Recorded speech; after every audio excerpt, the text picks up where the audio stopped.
Hey, what's up, everybody? It's Mark. And Barbara. And we are Wiki Design.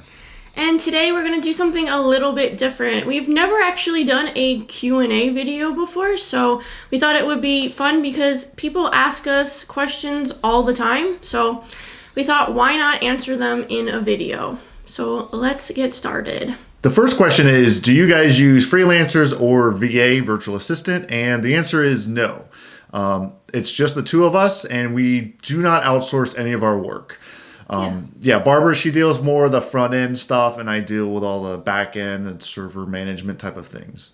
Yeah, and that works for us because we kind of balance each other out. He handles certain tasks, I handle other tasks, and we're not really at a point where we need to hire anyone to help us. Yeah, we just like to keep it small with our clients. We're not going to grow too big, so as of right now, it's just the two of us. Yep. The next question is, any ideas on how to control counterfeiting of digital downloads? Ooh, this is a tough one because people steal stuff. Unfortunately, this is what happens, and you can really do everything to try to prevent it, but it doesn't always prevent it. Yeah, so you could build out a website. We've done this for several clients where they have a product and somebody will pay to download that product, like a membership website. Yeah. That's not the problem. You can secure it on the server level. The problem is somebody could just join up for a membership, download all of your products, and then share it on a Facebook group or email it to a bunch of people. So that's where you can never prevent that. It doesn't matter what platform or anything. But what we do recommend is just heavily brand it. So make sure you have your logos in there, personal images, anything that you can claim as a copyright. So if and when you do find these things on the internet, you can go after these companies or websites. Yeah, it's an unfortunate part of just having an online business. I mean, people steal our content all the time. Mark is always doing takedowns with DMCA. It really sucks, honestly. Stop copying our content, please.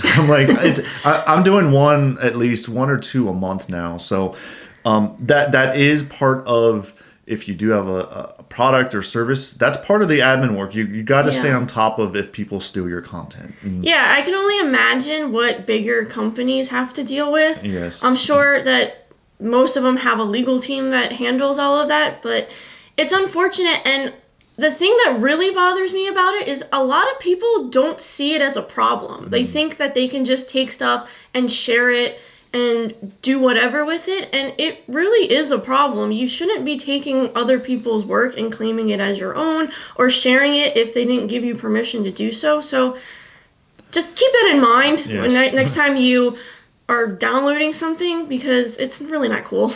The next question is, what WordPress hosts are the most reliable in your opinion? And we only have one answer, and that is Known Host. So this is a hosting company that we've been dealing with for about 10 years now. This is where we host all of our client websites on a managed VPS server. And the thing that's really good about Known Host is their support.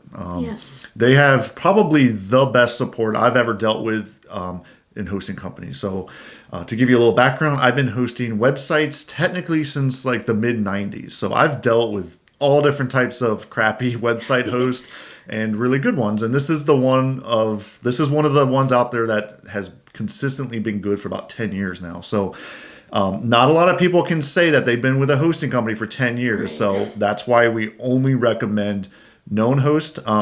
We really don't have any other recommendations just because we don't need to ever really test out any other hosting companies as of now. So that's the only one that we can recommend. They're great. The next question is, how many hours a week do you work? This really varies, honestly.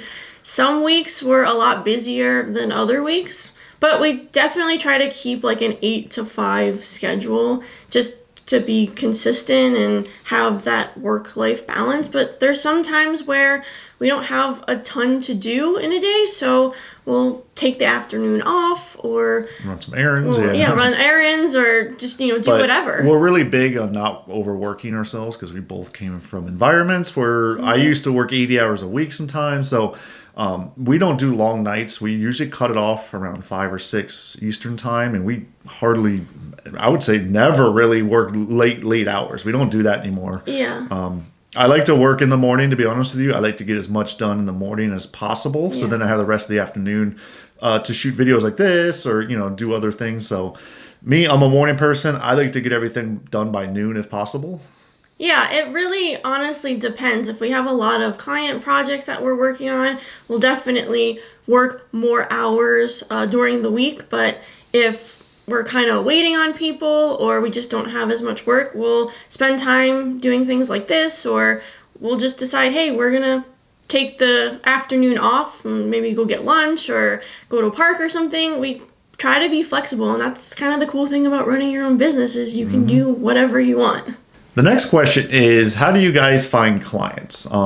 We kind of find clients several different ways, but the main ones are the LinkedIn platform. So I usually reach out to other business owners who are looking to build a website or their brand. So I will personally reach out to people. So that's how I get a lot of work.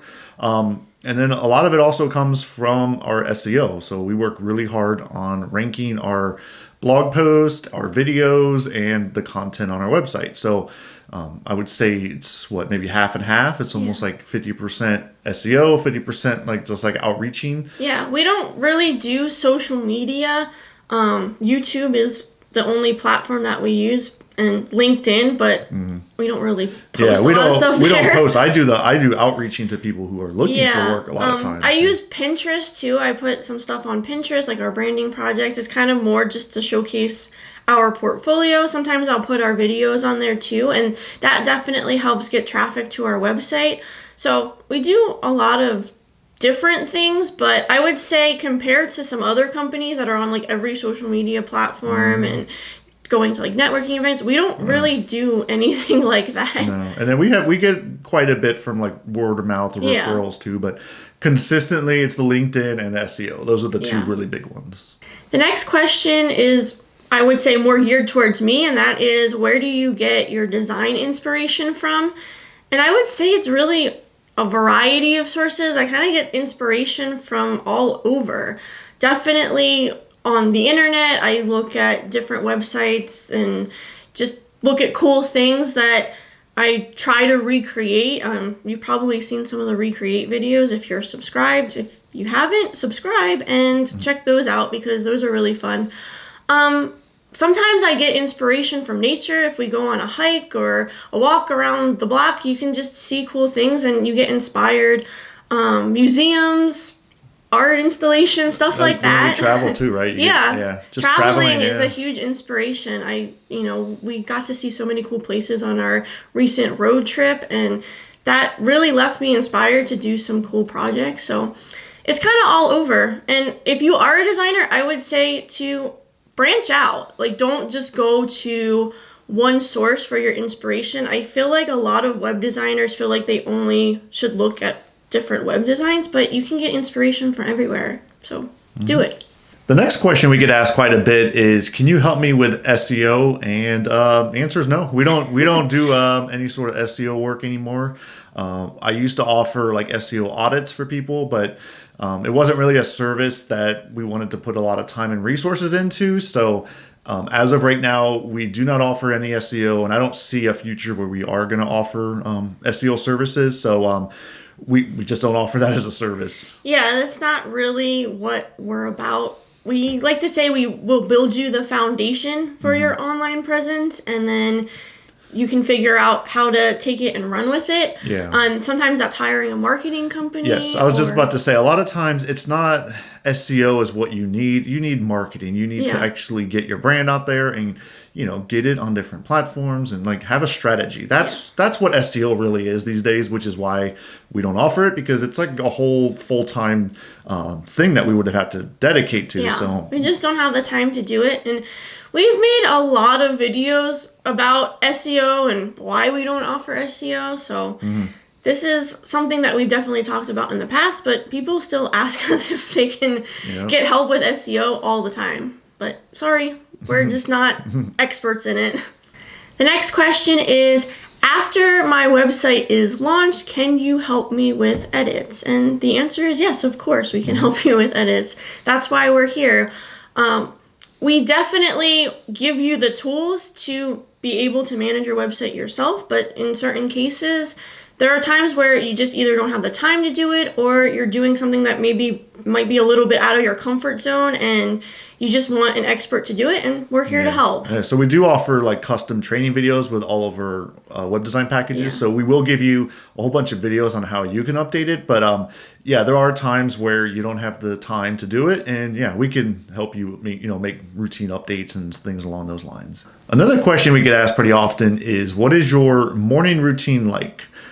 Since we both run the business together and we live together, it's kind of similar, but I like to get up around 6:30, 7 o'clock, get some coffee, get some cereal, whatever it is that I want for breakfast that morning. And then I usually sit down on the couch for about a half an hour and watch daily tech news. And I'll leave a link in the description below. But what it is a couple people who just talk about the latest technology-driven news. So that's how I get a lot of my news in the morning. And sometimes I'll actually get inspired to do something because of, a related tech story. So that's how I kind of get my brain going. And then usually around 8, 9 o'clock, we kind of get started with, work emails, answer YouTube comments, things like that. But like I said in this video, I'm a really big morning person. I like to get as much done by noon. Sometimes I can get a lot of things done by 10, 11 o'clock. I can get a lot of work done. And then I have the whole rest of the afternoon to, take a walk, relax, do anything like that. So yeah, and I would say my routine is pretty similar. I don't wake up at 6:30. I usually wake up at like 7:30. Mm-hmm. Get a cup of coffee, have breakfast, kind of relax for a little bit, and then start the day. I usually try to work out around like 9:30, 10. Mm-hmm. Just kind of like the usual things that everybody else does. Yeah, we don't have a long morning commute like we used to back in the day. I used to have to get up at like 6, drive for an hour and a half. We don't have that anymore. So that's why I like to get so much done right in the morning. So that's it for our first Q&A video. Hope that gave you some insight into how we run our business and what our day-to-day is like. If you like videos like this, give it a thumbs up and make sure you're subscribed to the channel. And we'll see you next time. Bye.